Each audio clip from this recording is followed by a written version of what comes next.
नमस्कार, मी शीतल मोर देशमुख. माझ्या चॅनलमध्ये आपलं स्वागत आहे.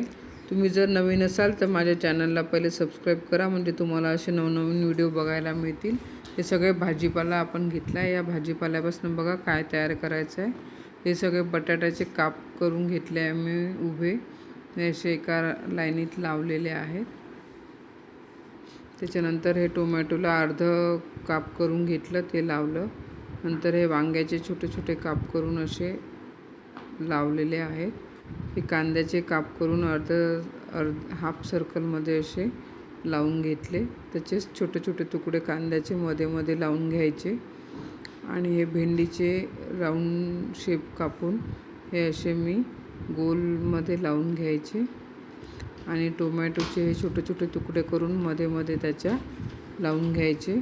आणि हे फ्लावर आहे, फुलकोबीचे छोटे छोटे तुकडे करून हे असे उभे लावून घ्यायचे, थोडं थोडं अंतर सोडून. हे असे मी लावलेले आहेत. नंतर ही हिरवी मिरची आहे, कडकवाली तिखटवाली, ही अशी एकावर एक ठेवून इथे मी अशी लावलेली आहे. आणि हे कोथिंबीर आहे, सांबार, थोडेसे असे पानांसारखा आकार दिसतो त्याचा. आणि हे असं मी पूर्ण हे भाजीपाला लावलेला आहे. टोमॅटो म्हणजे आपली गुढीचा गडवा आहे, वांगे म्हणजे साडी आहे, आणि कांदे म्हणजे हाफ सर्कल साडीची काठ आहेत.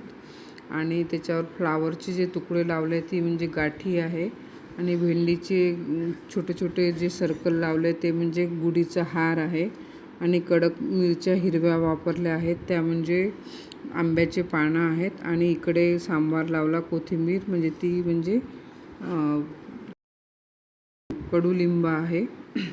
अशी ही पूर्ण मी गुढी तयार केलेली आहे. अशी ही तुम्हाला गुढीपाडव्याच्या हार्दिक शुभेच्छा. असे तुम्ही नवनवीन व्हिडिओ माझे बघत राहा. माझ्या चॅनलला सबस्क्राईब करा, लाईक करा, शेअर करा. धन्यवाद.